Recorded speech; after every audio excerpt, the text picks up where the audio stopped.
কেউ যদি আল্লাহর ভয়ে কান্না করো,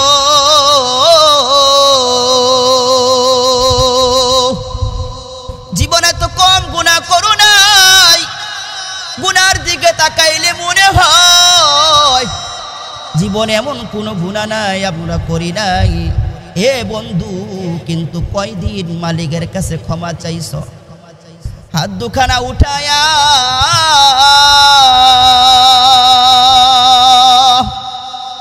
তওবা করে চোখের পানি ছেড়ে দিয়ে মালিককে একটা ডাক দাও, বলেন আল্লাহ,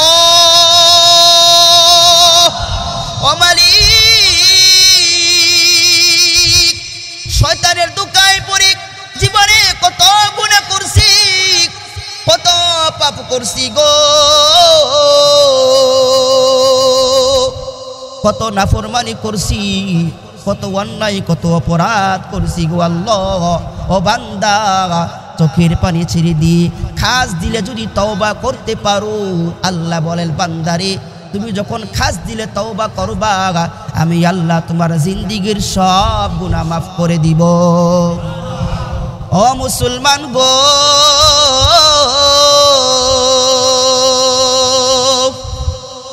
70 বছর 60 বছরের জিন্দেগি চলে যাইতেছে, কিন্তু একদিন চোখের পানি ছাইরা কোনোদিন মালিকের কাছে ক্ষমা চাই নাই। কথা বলেন ঠিক কিনা? অন্তরে কোনো ভয় নাই, কোনো ভয় হওয়ার পেরেশানি নাই, মাপ নেওয়ার কোনো পেরেশানি নাই। গুনাহ নিয়ে যদি কবরে যাও, কবরের শাস্তি কিন্তু বড় কঠিন। এজন্য ভয় সৃষ্টি করার দরকার আছে না নাই? কোরআন কারিমের বিভিন্ন জায়গায়, বিভিন্ন সূরায়, বিভিন্ন ভাবে, বিভিন্ন ক্ষেত্রে আল্লাহ আমাদেরকে সতর্ক করছেন ভয় করার জন্য, তাকওয়া অর্জন করার জন্য। তাকওয়াটা কি জিনিস? হযরত আলী রাদিয়াল্লাহু তাআলা আনহু বলেন 4 জিনিসের নাম তাকওয়া। কয় জিনিস? সবাই বলে নাই কয় জিনিস? 4 জিনিসের নাম তাকওয়া। 1 নম্বর হলো আল খাউফু মিনাল জালিল, আল্লাহকে ভয় করা। দ্বিতীয় হলো ওয়াল আমালু বিত্তানজিল, আল্লাহ যে নাজিল করেছেন, কোরআন নাজিল করেছেন, এর উপর আমল করা। 3 নম্বর হলো ওয়াল কনাআতু বিল কলিল, অল্পতে সন্তুষ্ট থাকা। আল্লাহ যে হালত রাখছেন, যা দিয়েছেন, এর উপরে আল্লাহর কাছে শুকরিয়া আদায় করা। 4 হলো ওয়াল ইস্তি'দাদু লিয়াউমির রহিল, আখিরাতের জন্য প্রস্তুতি গ্রহণ করা। আলী রাদিয়াল্লাহু তাআলা আনহু বলেন 4টা জিনিসের নাম হলো তাকওয়া। 1 নম্বর আল্লাহকে ভয় করা, দ্বিতীয়ত আল্লাহ যা নাজিল করছেন তার উপর আমল করা, তৃতীয়ত অল্পতে সন্তুষ্ট থাকা, চতুর্থ আখিরাতের জন্য প্রস্তুতি গ্রহণ করা। নবীজি আরেকজন প্রিয় সাহাবী আব্দুল্লাহ ইবনে মাসউদ রাদিয়াল্লাহু তাআলা আনহু বলেন 3 জিনিসের নাম তাকওয়া।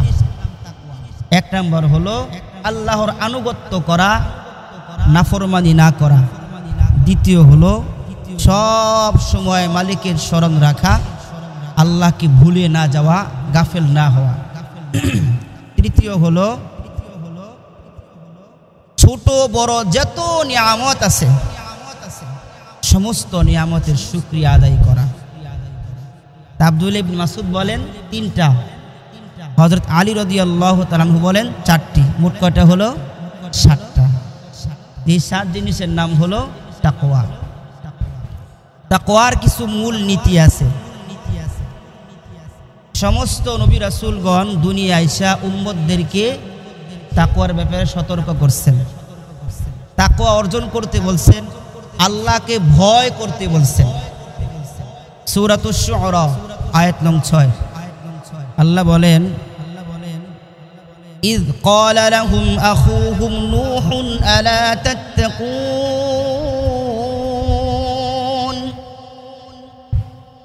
নূহ আলাইহিস সালাতু ওয়াস সালাম তিনার সম্প্রদায়কে বলে, তোমরা কি আল্লাহকে ভয় করবে না, তাকওয়া অর্জন করবে না?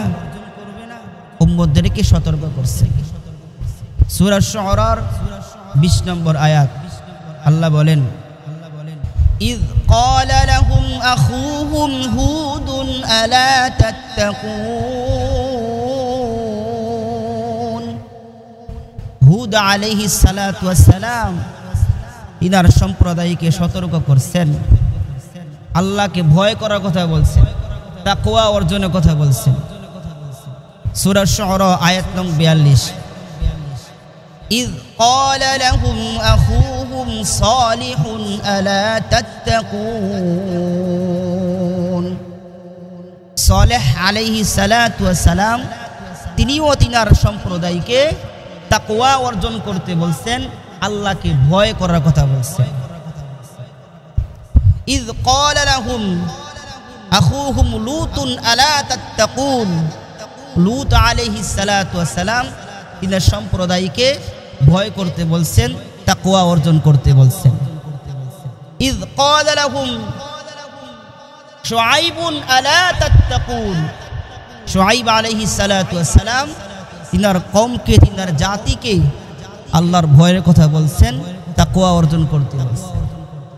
এরকম ভাবে ইব্রাহিম পয়গম্বর, মূসা পয়গম্বর, ঈসা পয়গম্বর, আমাদের নবী সমস্ত পয়গম্বররা তাদের উম্মতদেরকে তাকওয়া অর্জনের কথা বলছেন, আল্লাহকে ভয় করার কথা বলছেন। দ্বিতীয় হলো আল্লাহ তাআলা সমস্ত মানুষকে আল্লাহকে ভয় করার কথা বলছেন, তাকওয়া অর্জনের কথা বলছেন। সূরা নিসা প্রথম আয়াত, ইয়া আইয়ুহান নাসু ইত্তাকু রাব্বাকুমুল্লাযী খালাকাকুম। আল্লাহ তাআলা বলেন, হে দুনিয়ার মানুষ, সমস্ত শ্রেণীর মানুষ এখানে উদ্দেশ্য। দুনিয়ায় যত মানুষ আছে সমস্ত মানুষকে আল্লাহ বলে, হে দুনিয়ার মানুষ, তোমরা আমি আল্লাহকে ভয় করো, তাকওয়া অর্জন করো। এবার যারা মুমিন ঈমান এনেছে, ঈমানদারদেরকে বিশেষভাবে বলতেছে। আচ্ছা, এটা বিশেষ, এটার দাম কি বেশি না কম? বেশি। সূরা আল ইমরানের 102 নম্বর আয়াত, ইয়া আইয়ুহাল্লাযীনা আমানু ইত্তাকুল্লাহ। হে দুনিয়ার ঈমানদারেরা, এখানে বলছে ঈমানদারেরা, আর আগের আয়াতে কি বলছিল? হে দুনিয়ার মানুষ। মানুষ বলতে সমস্ত মানুষ সেখানে শামিল। আর এই আয়াতে কারিমায় বলতেছে, হে দুনিয়ার ঈমানদারেরা, যার ঈমান আনছ ওদেরকে বিশেষভাবে খাস করে বলতেছে, হে দুনিয়ার ঈমানদারেরা, তোমরা আমি আল্লাহকে ভয় করো। দ্বিতীয়ত হলো আমাদের নবীও আমাদেরকে ওসিয়ত করেছেন তাকওয়া অর্জন করার জন্য। বুখারী শরীফের হাদিস, উসিকুম বিতাকওয়াল্লাহ। হে আমার উম্মতেরা, আমি তোমাদেরকে ওসিয়ত করতেছি, তোমরা তাকওয়া অর্জন করো, আল্লাহকে ভয় করো, আল্লাহর নাফরমানি করো না, গুনার কাজ করো না, মানুষকে কষ্ট দিও না, প্রতিবেশীর হক নষ্ট করিও না, কারো সম্মান ক্ষুণ্ণ করিও না, জবান দিয়ে কাউকে কষ্ট দিও না, হাত দিয়ে কাউকে কষ্ট দিও না, মিথ্যা কথা, চুগলখুরি, অন্যায় অবিচার করো না। নবী আমাদেরকে ওসিয়ত করে গেছেন, নসিহত করে গেছেন। চতুর্থ হলো তাকওয়ার স্থান হলো অন্তরে। কোথায়? এই অন্তরে, দিলের মধ্যে। আত-তাকওয়া হা হুনা, আত-তাকওয়া হা হুনা। তাকওয়া হলো অন্তরের সাথে সম্পর্ক। অন্তরে তাকওয়া থাকে। ভয়ভীতিরে অন্তরে তৈরি করতে হবে, এটা হলো তাকওয়ার স্থান। এরপরে তাকওয়ার কিছু প্রক্রিয়া আছে। যেমন আল্লাহ তাআলা সূরা আলে ইমরানের মধ্যে বলেন, ইয়া আইয়ুহাল্লাযীনা আমানুত্তাকুল্লাহ হাক্কা তুকাতিহি ওয়া লা তামুতুন্না ইল্লা ওয়া আনতুম মুসলিমুন। হে দুনিয়ার ঈমানদারেরা, মুমিন মুত্তাকি না হয়ে মৃত্যুবরণ করো না, মুমিন মুসলিম ইমানদার হয়ে মৃত্যুবরণ করো, তথা কাফের মুশরিক বেঈমান নাস্তিক মুরতাদ মুনাফিক কাদিয়ানী হয়ে ইসকন হয়ে মৃত্যুবরণ করো না। এই আয়াতের কথা বলতেছে। অন্য আয়াতে আল্লাহ বলেন, ইয়া আইয়ুহাল্লাযীনা আমানুত্তাকুল্লাহা ওয়া কুনু মা'আস সাদিকিন, হে ঈমানদারেরা আল্লাহকে ভয় করো এবং বন্ধু বানাও নেককার দিনদার মুত্তাকি লোক। দুনিয়ার জমিনে তো কারোর সাথে চলবা, চলাফেরা করবা না, বন্ধু কেউ না তো হবে, কেউ না বন্ধু হবেই। সুতরাং তারা দিনদার মুত্তাকি পরহেজগার এমন লোককে বন্ধু বানাও, এমন লোকের সাথে চলাফেরা করো। অন্য আয়াতে আল্লাহ বলেন, ইয়া আইয়ুহাল্লাযীনা আমানুত্তাকুল্লাহ ওয়া কুলু কাওলান সাদীদা, আল্লাহ তাআলা বলেন, হে দুনিয়ার মানুষ, যখন কথা বলবা তো সত্য কথা বলো, মিথ্যা কথা বলো না, জবান দিয়ে গীবত শিকায়েত করো না, জবান দিয়ে মানুষকে কষ্ট দিও না, কটু কথা বলো না। আল্লাহ বলে ভয় করো আর সত্য কথা বলো।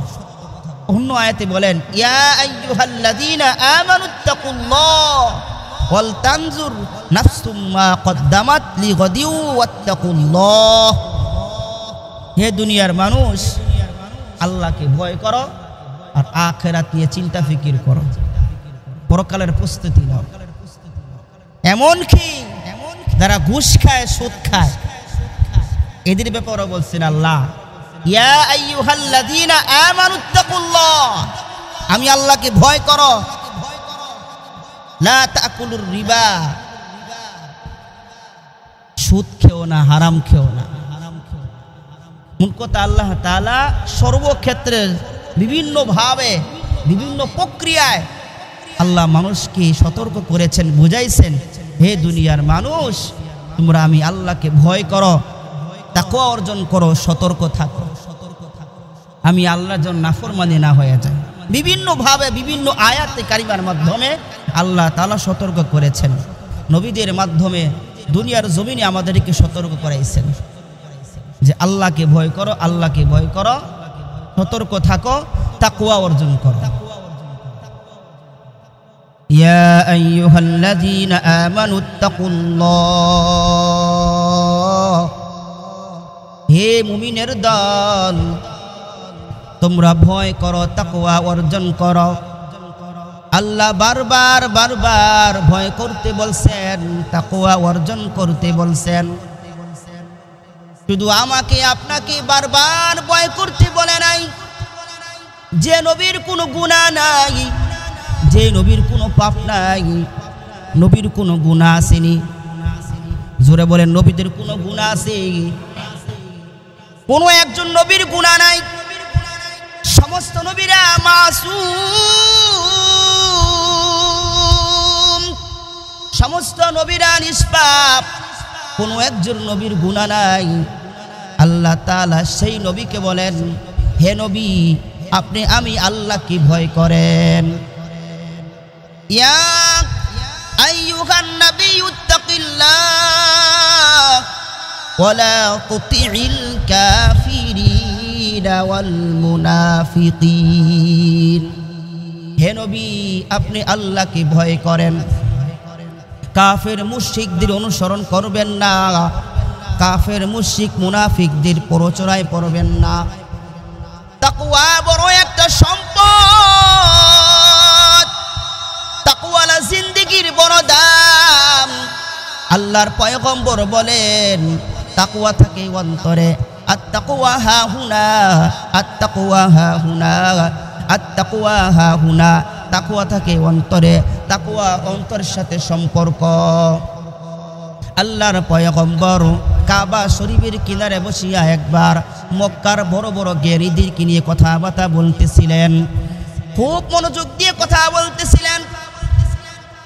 আল্লাহ নবীর ভিতরে একটা তামান্না, ওদের সাথে কথা বললে সময় দিলে হয়তোবা তারা দ্বীনের পথে চলে আসবে, এজন্য খুব মনোযোগ দিয়ে কথাবার্তা বলতেছিলেন। ঠিক সেই সময় নবীজির একজন অন্ধ সাহাবী আব্দুল ইবনে মাখতুম রাদিয়াল্লাহু আনহু আয়েশা নবীজিকে সালাম দিলেন। আল্লাহর পয়গম্বর তেমন একটা খেয়াল করলেন না, হালকাভাবে সালামের জবাব দিয়ে কথাবার্তা বলতেছিলেন। খুব মনোযোগ দিয়ে কথা বলেন। ওই সাহাবী কোনো আওয়াজ না করে দূরত্ব বজায় চুপচাপ বসে পড়লেন। আল্লাহ তাআলা জিবরাইলকে পাঠাই দিয়েছেন কোরআন কারীমের আয়াত দিয়া। আল্লাহ বলে জিবরাইল পয়গম্বরকে জানায়া দেন, আবাসা ওয়া তাওয়াল্লা আন জাআহুল আ'মা। হে নবী, হে জিবরাইল নবীকে জানায়া দেন, হে নবী আপনি মক্কার বড় বড় জ্ঞানীদের থেকে মাথা ঘুরাইয়া আমার সাহাবী নবীর আশিক, যদিও সাহাবী গরীব অন্ধ সাহাবী, মক্কার জ্ঞানীদের থেকে কথা বলার চেয়ে আমার এই অন্ধ সাহাবীর সাথে কথা বলার মূল্য অনেক বেশি। ও মুসলমান,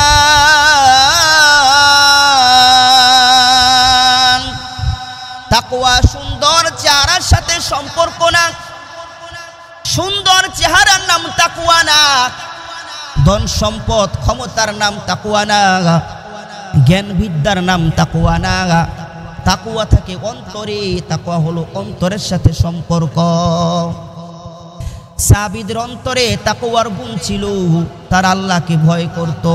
যার অন্তরে আল্লাহর ভয় থাকবে, যে আল্লাহর অন্তরে আল্লাহর ভয় থাকবে, যার ভিতরে তাকওয়া থাকবে, সে আল্লাহকে ভয় করবে, গুনাহ করার সময় চিন্তা করবে আমি যদি গুনাহ করি আর চক্ষুটা বন্ধ হয়ে গেলে অন্ধকার 3.5 হাত মাটির ঘর, ওই ঘর যখন রাখবে আমার কবরে যদি আযাব হয়, কোনো গজব হয়, কেউ আমাকে রক্ষা করতে পারবে না। এই জন্য তাকওয়ার গুণ অর্জন করো। তাকওয়া বড় দামি সম্পদ। আল্লাহর ভয়ে কাঁদো। যেই গুনাহ জিন্দেগিতে করছো, এই গুনার জন্য তওবা করো, চোখের পানি ছেড়ে কান্না করো, কারণ কান্নাওয়ালা চক্ষুর কত দাম।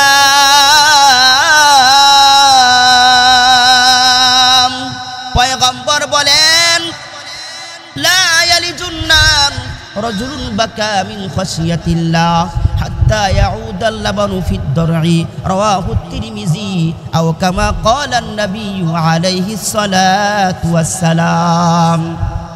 পয়গম্বর বলেন, যেই চক্ষু আল্লাহর ভয়ে কান্না করবে, যেই চক্ষু জাহান্নামের ভয়ে কান্না করবে, ওই চক্ষু আল্লাহ জাহান্নামে জ্বালাইবেন না। এ মুসলমান, আমাদের জিন্দেগির মধ্যে গুনার কোনো অভাব নাই, কিন্তু কোনোদিন ক্ষমা চাই না। ক্ষমা চাইব কিনা এমন কোনো পেরেশানি ভিতরে নাই। গুনার কোনো অভাব নাই, কিন্তু ক্ষমা চাই না। কথা বলেন ঠিক কিনা? ও বন্ধু,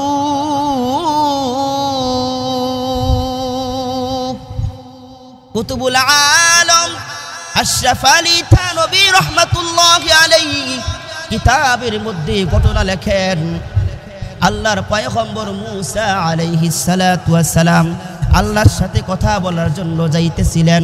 প্রতিমধ্যেই দেখে একটা পাথর কান্না করতেছে। আল্লাহর পয়গম্বর জিজ্ঞেস করে, এ পাথর তুমি কান্না করো কেন? ওরা আল্লাহর আযাবের ভয়ে কান্না করি, জাহান্নামের ভয়ে কান্না করি। পাথর আবার কান্না করতে পারে নাকি? এ মুসলমান, অসম্ভবকে সম্ভব করার মালিক কে? চিল্লাই বলেন। আরো জোরে শুনতে চাই, কে? সম্ভব করার মালিক আমার আল্লাহ। পাথর কান্না করে।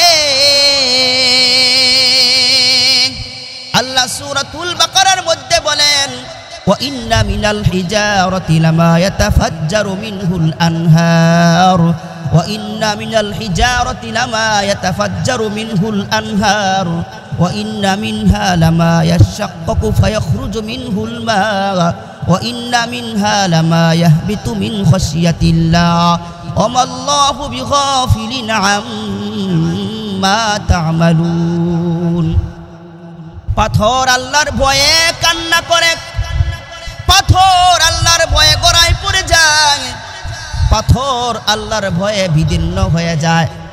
ও মুসলমান, মুসা পয়গম্বর পাথরকে জিজ্ঞেস করে, এ পাথর তুমি কান্না করো কেন?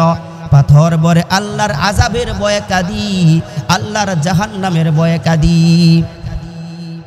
আল্লাহ বলেন, ওয়াকুদুহান নাস ওয়াল হিজারা, আল্লাহ যে জাহান্নাম বানাইছে ওই জাহান্নামকে প্রজ্বলিত করবেন মানুষ এবং পাথর দ্বারা, মাসুল দ্বারা এবং পাথর দ্বারা জাহান্নামকে জ্বালাইবেন।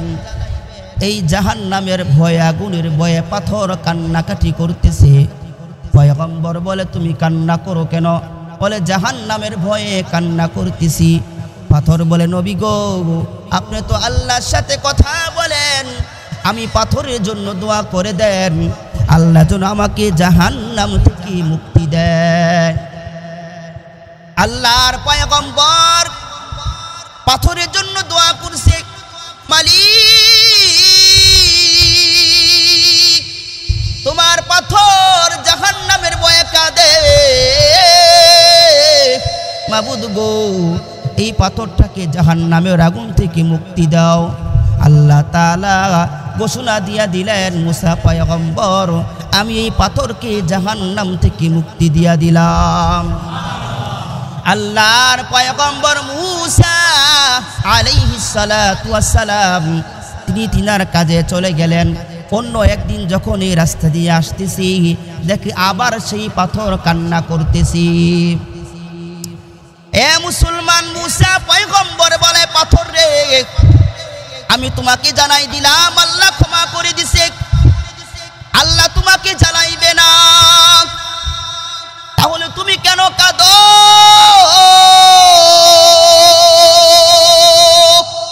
পাথর বলে, নবী গো আমি এই জন্য কাঁদি, এতদিন কান্না করে বুঝতে পারলাম কান্না বড় একটা দামি একটা সম্পদ, কান্না বড় দামি একটা সম্পদ, কান্না আল্লাহর কাছে বড় পছন্দনীয় একটা বস্তু। ও পয়গম্বর, আমি যদি কান্না না করতাম আপনি আমাকে জিজ্ঞেস করতেন না, আল্লাহর কাছে আমার জন্য দোয়া করতেন না, আমি আল্লাহর কাছ থেকে ক্ষমা পাইতাম না। ও পয়গম্বর গো,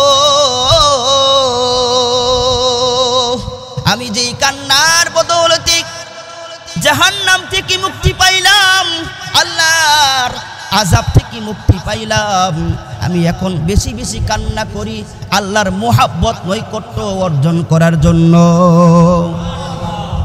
আরে মুসলমান, ওয়াকুদুহান নাস ওয়াল হিজারা, আল্লাহ মানুষ এবং পাথর দ্বারা জাহান্নামকে জ্বালাইবে।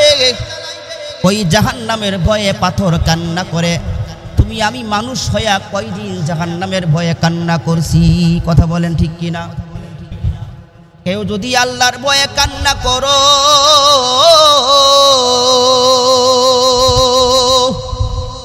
জীবনে তো কম গুনাহ করো নাই, গুনার দিকে তাকাইলে মনে হয় জীবনে এমন কোনো গুনাহ নাই আমরা করি নাই। এ বন্ধু, কিন্তু কয়দিন মালিকের কাছে ক্ষমা চাইছ? হাত দুখানা উঠায়া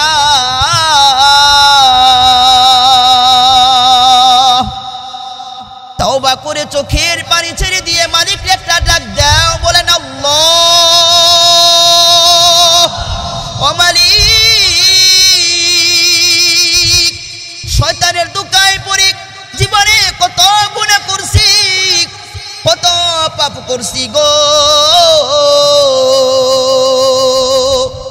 কত নাফরমানি করছি, কত অন্যায় কত অপরাধ করছি গো আল্লাহ।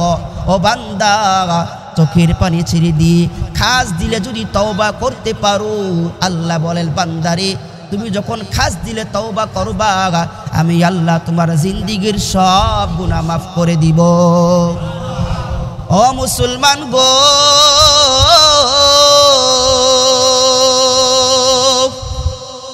70 বছর 60 বছরের জিন্দেগি চলে যাইতেছে, কিন্তু একদিন চোখের পানি ছাইরা কোনোদিন মালিকের কাছে ক্ষমা চাই নাই। কথা বলেন ঠিক কিনা? অন্তরে কোনো ভয় নাই, কোনো ভয় হওয়ার পেরেশানি নাই, মাপ নেওয়ার কোনো পেরেশানি নাই। গুনাহ নিয়ে যদি কবরে যাও, কবরের শাস্তি কিন্তু বড় কঠিন। এই জন্য ভয় সৃষ্টি করার দরকার আছে না নাই? এ মুসলমান, আবু বকর আরওয়াক নামে একজন বড় বুজুর্গ ছিল। তিনি হযরত খিজির আলাইহিস সালাতু ওয়াস সালামের সাক্ষাতের আকাঙ্ক্ষায় প্রতিদিন জঙ্গল যাইতেন, প্রতিদিন জঙ্গলে আসা যাওয়া করতেন। আসা যাওয়ার সময় তিনি কোরআন ও কারিমের তেলাওয়াত করতেন। একদিন আর ছেলে ওনার সাথে গেছে, সে কোরআন ও কারিমের তেলাওয়াত করতেছে।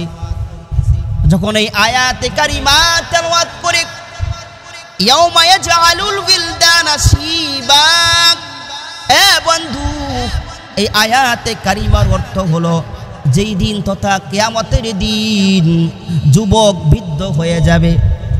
এত টেনশন, এত চিন্তা,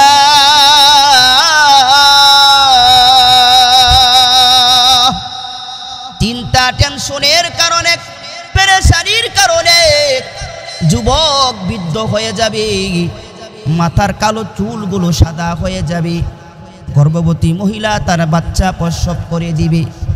এমন একটা কঠিন দিন।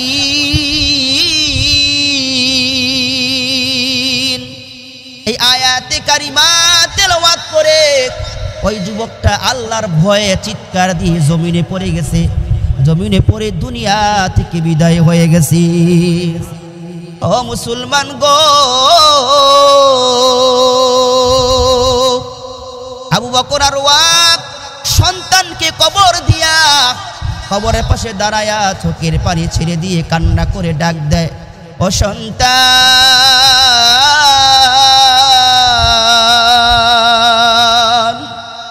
জীবনে আয়াত কত তেলাওয়াত করছি, এই আয়াত কত তেলাওয়াত শুনছি, ও সন্তান গো, এই আয়াতের প্রতিক্রিয়া আমার ভিতরে কিছুই হয় নাই, আমার মাঝে কোনো পরিবর্তন আসে নাই। আর তুমি একদিন আয়াতে কারিমা তেলাওয়াত করে আল্লাহর ভয়ে দুনিয়া থেকে বিদায় হয়ে গেছো। মুসলমান গো, আল্লাহ তাআলা বলেন, ওলিমান খাফা মাকামা রাব্বিহি জান্নাতান, যে ব্যক্তি আল্লাহকে ভয় করবে, আল্লাহকে ভয় করে গুনাহ থেকে বিরত থাকবে, পবিত্র জিন্দেগি লইয়া পরপারে যাবে, আল্লাহ তাকে 2টা জান্নাত পুরস্কার দিবেন। এ মুসলমান, কিছুদিন পর অন্য একটা লোক যুবককে স্বপ্ন যুগে দেখে, স্বপ্ন যুগে জিজ্ঞেস করে, ও যুবক, আল্লাহ তোমার সাথে কেমন মুআমালা করেছে, তোমার কি হালত হয়েছে একটু শোনাও। এবার যুবক বলে, আল্লাহ তাআলা আমার ডান হাতে আমলনামা দিয়া জিন্দেগির গুনাহগুলো ক্ষমা করে দিয়ে জান্নাতের মেহমান বানাই দিছি। রে তারাইলের মুসলমান,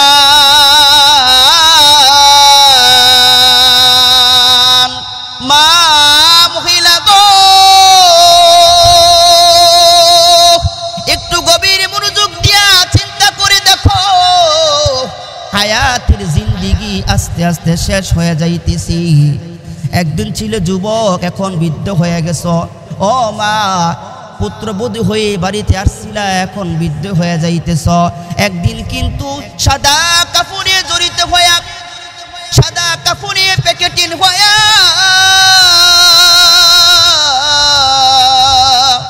অন্ধকার কবরের বাসিন্দা হয়ে যাইবা। একটু কি তোমার মনে পড়ে না তোমার অন্ধকার কবরে যাইতে হবে? একটু কি চিন্তা হয় না জীবনে বহুত গুনাহ করছি, গুনার কথা কেউ জানে না? কথা বলেন ঠিক কিনা? এ মুসলমান, রাতের গভীর অন্ধকারে দিনের বেলা কোনো মানুষ দেখে নাই,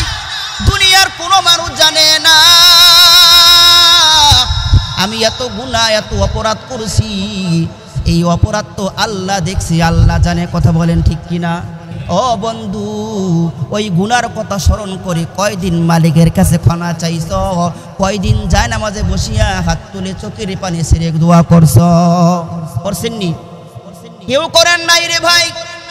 এখনো সময় আছে, হিসাবটা মিলাও, কারণ হায়াতের জিন্দেগির কোনো গ্যারান্টি নাই। বনি ইসরায়েলের একজন লোক ছিল, মেশকাত শরীফের হাদিস। বনি ইসরায়েলের একজন লোক, এমন কোনো পাপ নাই, এমন কোনো গুনাহ নাই যে করে নাই। এত পাপ এত অন্যায় করছে, এত অপরাধ করছে, সে মনে মনে ভাবে যে আমি এমন কোনো গুনাহ নাই যে করি নাই। আমার মতো গুনাহগার মনে হয় এই দুনিয়ার জমিনে আর কেউ নাই। এই চেহারা নিয়ে মালিকের সামনে কেমনে দাঁড়াইব চিন্তা করতেছে। চিন্তা করতে করতে ভিতরে মালিকের ভয় ঢুকে গেছে। এবার সন্তানদেরকে ডাকলো, ও সন্তান, আমার মৃত্যুর পর আমার লাশটা কাফন দাফন করবা না, আমার লাশটা কাফন দাফন করবা না। এ সন্তান, আমার মৃত্যুর পর আমার লাশটা টুকরো টুকরো করে কাটবা, টুকরো টুকরো করে কেটে আমার লাশটা আগুনে পোড়াই দিবা। আগুনে পোড়ায়া ছাই বানায়া দুইটা ভাগ করবা, দুইটা অংশ করবা। একটা অংশ বাতাসের মধ্যে উড়াই দিবা, আরেকটা অংশ সমুদ্রের পানির মধ্যে ছেড়ে দিবা। দুইটা অংশ দুই দিকে চলে যাবে, আমার অস্তিত্ব যেন খুঁজে না পায়। এই কথা বলার পর লোকটা কয়দিন পর ইন্তেকাল করলো। ও মুসলমান গো, গভীর মনোযোগ লাগায়া কথাগুলো শুনবেন। ইন্তেকালের পর সন্তানটা তার বাবার লাশটা কাফন দাফন করে নাই, এই লাশটাকে টুকরো টুকরো করে কেটে আগুনে পোড়াইয়া ছাই বানাইলো। ছাই বানাইয়া দুইটা অংশ বানাইলো, একটা অংশ একটা ভাগ পাথর উপর দাঁড়াইয়া বাতাসের মধ্যে ছেড়ে দিল, আরেকটা অংশ আরেকটা ভাগ সমুদ্রের পানির মধ্যে ছেড়ে দিল। আল্লাহ তাআলা বাতাসকে আদেশ করলেন, হে বাতাস, তোমার ভিতরে যা কিছু আছে, যে অংশ আছে সব অংশ আমার কাছে ফিরাইয়া দাও। আল্লাহ পানিকে বলে, হে পানি, তোমার ভিতরে যে অংশ আছে, যা কিছু আছে সব আমি আল্লাহর সামনে হাজির করে দাও। বাতাস কার গোলাম বলেন? আরো জোরে বলেন, কার গোলাম? পানি কার গোলাম? আমরা কার গোলাম? আল্লাহর গোলাম। আল্লাহ তাআলা বাতাসকে বলে, বাতাস রে, তোর ভিতরে যে অংশ আছে সমস্ত অংশগুলা সামনে হাজির করে দেই। পানি কি বলে, পানি রে, তোর ভিতরে যে অংশ আছে সব অংশগুলা তুই একত্র করে আমার সামনে হাজির করে দে। সব একত্র হয়ে হাজির হয়ে গেল। ওই মানুষটা আগের মতো আকৃতি হয়ে গেছে। এবার ফেরেশতারা জিজ্ঞেস করতে চায়, আমার আল্লাহ বলে, না রে ফেরেশতা, না, আমার বান্দা কি তোরা জিজ্ঞেস করবি না? আমার বান্দা কি আমি জিজ্ঞেস করব? ও বান্দা, তুমি কেন এমন করলা? তুমি কেন কাফন দাফন না করিয়া সন্তান কি ওসিয়ত করলা? তোমার লাশটা যেন কেটে টুকরো টুকরো করে আগুনে পোড়ায়া ছাই বানাইয়া বাতাসে এবং পানির মধ্যে ছেড়ে দেয়, এমন কেন করছ? ওই বান্দা বলে, মালিক,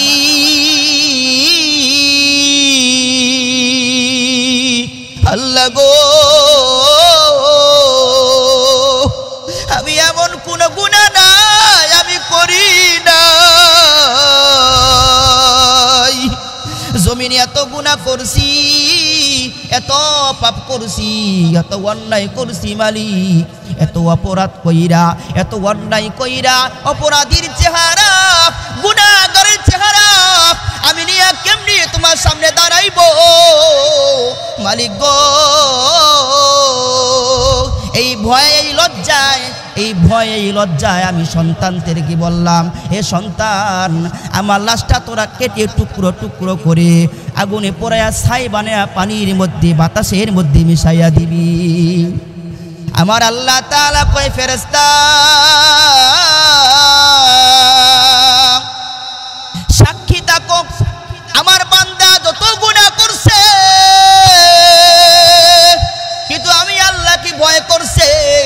ভয় করার কারণে আমি আল্লাহ তাআলা তার জিন্দেগীর সমস্ত গুনাহগুলো মাফ করে দিয়ে তাকে জান্নাতের মেহমান বানাই দিলাম। ও মুসলমান গো,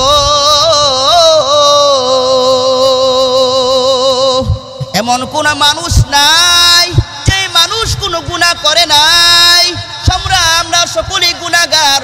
কথা বলেন, গুনাহ আছে না নাই? আমরা সকলেই গুনাহগার। এমন একটা মানুষ পাইবেন না তার গুনাহ নাই, এমন কোন মানুষ পাইবেন না তার গুনাহ হয় নাই। কথা বলেন ঠিক কিনা? আমরা সকলেই গুনাহ করছি, কেউ জানে কেউ জানে না, কেউর মনে আছে কেউর মনে নাই। মা বাবা জানে না সন্তানের গুনাহ। কথা বলেন ঠিক কিনা? এ বন্ধু, সন্তান জানে না মা বাবার গুনাহ, বাবা জানে না মেয়ের গুনাহ, মা জানে না মেয়ের গুনাহ, বাবা জানে না সন্তানের গুনাহ, বন্ধু জানে না বন্ধুর গুনাহ। সকলের গুনাহ কিন্তু গোপনে আছে। এ বন্ধু, যারা গোপনে গুনাহ করো শাস্তি কিন্তু আল্লাহ এরকমই দিবে। যারা গোপনে গুনাহ করে প্রকাশ্যে করে না, মনে করে কেউ জানে না, আল্লাহর পক্ষ থেকে কোন আযাব আসবে, আযাবটা কিন্তু এরকম গোপনে আসবে। গোপনে হোক প্রকাশ্যে হোক, যে যত গুনাহ করছি পাপ করছি, বন্ধুরে এখনো সময় আছে। এই চক্ষুরা বন্ধ হওয়ার আকুন্ত সময়, চক্ষু বন্ধ হয়ে গেলার সময় থাকবে। তওবা করেন, গোপনীয় গুনাহের জন্য তওবা করেন, তওবা করে পবিত্র হন। প্রতিদিন মানুষ মরতেছে। কথা বলেন ঠিক কিনা? প্রতিটা মুহূর্তে প্রতিটা সেকেন্ডে মানুষ দুনিয়া থেকে বিদায় হইতেছে। আরে ভাই, আমার আপনার সিরিয়াল তো ওইখানে আসতে পারে। কথা বলেন ঠিক কিনা? আরে আজকে আমি আমার নিজের কথা বলি। সকালবেলা আমি আসবো মসজিদ, 10টার দিকে বাসার থেকে বের হয়েছি। যেমন জ্বর, পেটের সমস্যা, হাঁটতেই পারতেছি না। মাদ্রাসা বইয়া চিন্তা করতেছি শুয়া শুয়া, আজকে মারা যায় জুমার দিন, দিনটা তো ভালো, কিন্তু আজকে মারা গেল তো কোনো দিন আর দুনিয়া আসতে পারবো না। আমি নিজে চিন্তা করতেছি, ভিতরে একটা ভয় সৃষ্টি হলো। আপনাদের ভয় সৃষ্টি করেন।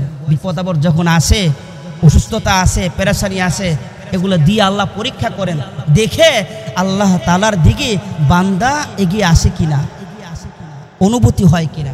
বিপদ আসে, পেরেশানি আসে, অসুস্থতা আসে, এগুলোর কারণ হলো বান্দাকে সতর্ক করা, আল্লাহর দিকে ফিরানো। ফাফিরু ইলাল্লাহ, বান্দার দিকে ফিরানো, বান্দার জন্য আল্লাহর দিকে ফিরে।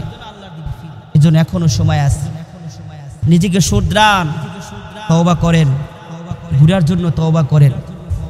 বাইরে দুনিয়ার জমিনে বহু টাকাওয়ালা ছিল। কথা বলেন ঠিক কিনা? আর নাই তো জহুরুল ইসলাম আছে? আছে জহুরুল ইসলাম? নাই, বহু এরকম জহুরুল ইসলাম দুনিয়া থেকে বিদায় হয়ে গেছে। বহু ক্ষমতাবান, বহু টাকাওয়ালা, বহু শক্তিশালীওয়ালা, বড় সুন্দর প্রভাবশালী বংশওয়ালা মানুষ দুনিয়া থেকে বিদায় হয়ে গেছে। সম্পদ কিন্তু রয়ে গেছে। কথা বলেন ঠিক কিনা? মাটির মধ্যে ঘুমাইছে, শরীরটা মাটি হয়ে গেছে, অস্তিত্ব খুঁজে পাওয়া যাবে না কিয়ামতের আগে। আর অহংকার কিসের, বাহাদুরি কিসের? কিসের তো বাহাদুরি, কিসের তো বাহানা? আসেন আজকে থেকে তওবা করে পবিত্র একটা মানুষ হয়ে, পবিত্র বান্দা হয়ে যেন দুনিয়ার জমিন থেকে যাইতে পারি। আল্লাহ সকলকে কবুল আর মঞ্জুর করুক।